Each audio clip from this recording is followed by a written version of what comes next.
All right, welcome back to the KnivesFAST channel, guys. Say hello to Ren and Stimpy and Powder Toast Man, Log TV and Choo Choo, and let's get started with today's video. So it's time for my review of this beautiful concept knife, the Tuckamore, designed by Jonathan Stiles. Before I send it on to the next reviewer in the Lefty Pass Around group, thanks Lefty for thanks Kansept for sending this to Lefty, and thanks Lefty for sending this to us. This is the Tuckamore 3.54 inch knife, blade that is, CPM 20 CV titanium and copper carbon fiber, again designed by Jonathan Stiles. This is a gorgeous warning here that we should definitely all just look at and go, ooh, ah, because it's beautiful. Now, unfortunately, this particular version with the copper carbon fiber is not available. Man, there's a fly in here. And but there is another. There are 3 other versions available. We'll talk about those two towards the end, so stick around. You have this beautiful titanium that is definitely contoured, as you can see here. Gorgeous copper carbon fiber inlays that are finished off very well. You don't really feel a seam anywhere. Now, because it's contoured, these screws do stick up a little bit on the edges. I don't know if you can see that. Let's see. All right, let's tweak this just slightly. There we go. Yeah, they stick up just ever so slightly. You do have barrel spacers, open construction. You have this cool chamfer right here. Beautiful blade sticking up with a swedge. The only thing I kind of don't understand is you got copper carbon fiber and you got kind of a brass looking, pivot collar. Interesting choice. I don't know. I don't know exactly what I think about that, but cool otherwise.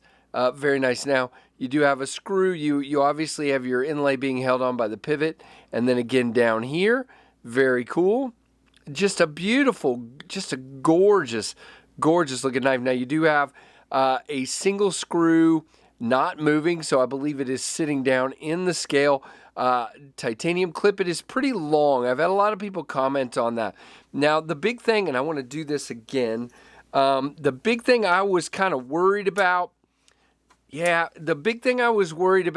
I just was refreshing my memory there, is that there's not much of a ramp at the front of that clip, and it definitely holds up at the front of your pocket. Now, I have thinner pants, so it's not a huge deal for me. It still pops in, but if you had jeans, I'd be afraid they'd bunch up, and you'd have to pull the clip out to get it in your pocket. I wish there was more of a ramp to that clip. Now, it is low, so again, I don't know how that would be on jeans. I don't wear jeans very often. You got about that much sticking out of the pocket. We are not reversible. There is not a lanyard hole, lanyard fans. Sorry about that.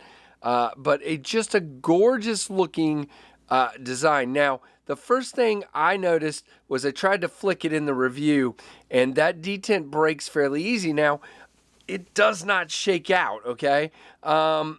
So the detent is fine. You just have to kind of get used to, because it's a larger hole, where am I going to place my finger for flicking? And really, right at the end of that hole and into that swedge area right here, fuller area is the best place. It still could be a little bit snappier in my opinion. On the thumb flick, it is absolutely fine, but on the middle finger, it just could be just a little bit snappier, but I get it. They want to tune it down since it's the only method, so they don't tear your thumbnail off. Now, the inside of the hole is nice and chamfered. No issues there. Love the look of this swedge with the Kansept logo inside. I think that looks awesome, and then you have Jonathan Stiles logo there. 20 CV steel on this beautiful Wharncliffe. Look at that blade with the satin finish. It's just a gorgeous knife. You have what could be a finger choil, but for me it's a little small, more like just a sharpening choil, and plenty of room there for that. And again, just a unique and cool looking knife. Now, it is a frame or bolster lock in this case. You do have a lock interface, a steel interface there. Very nice. And again, just a stunning looking knife when you open it. It is just beautiful. Now, in the hand, Definitely a 4-finger knife. You can choke up if you're careful off of the blade, but for me, that's the grip. You do have jimping all the way out across here. You kind of don't want to be out here with that swedge, but you could. It's not too super thin there.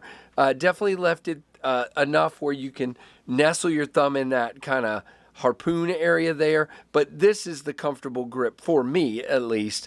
And it, you know, the jimping is very effective, does work. Okay, so we are, oh, come on, look off camera. Dead centered, looking good. All right, hold on, we're fighting focus again. There we go. I don't know why you do that. All right, tell you what, we're going to take the sticker off and that sometimes helps. So yeah, just dead centered. All right, and then lockup wise, we are like a 45 there. Very nice. No lock rock, no blade play, not going anywhere. Decent pass through there with a chamfer. I like it. You just kind of slide your thumb over. Works really well. As far as the closing action, drops to your thumb, shakes down. Nice. Just smooth riding on those beautiful bearings. Got to love it. All right, let's get a piece of cardboard here. And again, this Wharncliffe blade, you would think this is going to be excellent for breaking down cardboard. I'm not pushing real hard because I don't want to cut my box underneath, but you can see definitely would be good for controlled cuts like so. But yeah, just a really nice slicer. I like it. And, you know, you got a little bit of a tip for getting down, but it's just more of a, you know, controlled cut. But this would be great for breaking down cardboard for your recycling day or opening up a package or whatever it is you want to do. Now, let's talk about what I was saying earlier. All right, so there are 4 versions of this on Kansept's website. There is a brown micarta version, brown micarta inlay over black G10, still 20 CV blade, and that one's $179.89. There is a version like this with the gray titanium with shred carbon fiber that is actually $224. There is a black carbon fiber with a black titanium with a black wash blade and green carbon fiber, and that one's $207. And then this one is unfortunately out of stock, and this one was running $188.99. Maybe they'll get some more back in. I would bet that they will. Now, again, by the way, I meant to say Jonathan is a knife maker. Jonathan Stiles is a designer and knife maker from Newfoundland, Canada, which explains where the name Tuckamore comes from, because it's a plant up there, very prevalent, and that is very cool. Now, 8.12 inches overall, 3.54 inches on the blade.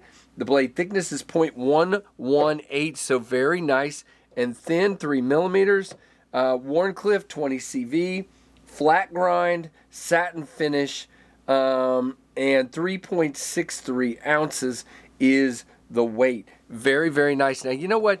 See, this is how I work, guys. I'm sitting here doing what I'm about to do, which is my comparisons, and I'm remembering the review I recorded a few minutes ago, which you probably saw yesterday, the Kansept Reverie. I forgot to do my comparisons in that one. Wow. I think that might be the first time I've forgotten to do that, so forgive me. Now, it is about the same length as the Rat 1. It is longer than the Ontario Rat 2 on the front and the back, and very, very cool. I really dig this knife. It has got that long, straight blade that just really gives it some power in cutting. And again, I don't think I'd feel afraid to kind of use this. You know me, guys. It doesn't matter how beautiful the knife is. I'm going to use it. So it definitely seems like it will hold up very, very nicely. Very solid knife. Feels excellent in the hand. So what do you guys think of this one, the Tuckamore? Give me a comment down below. Give me a thumbs up. Like, comment, subscribe, notification bell. And I just dig this. Thank you again, Kansept. Thank you, Lefty. And thanks for watching the KnivesFAST channel.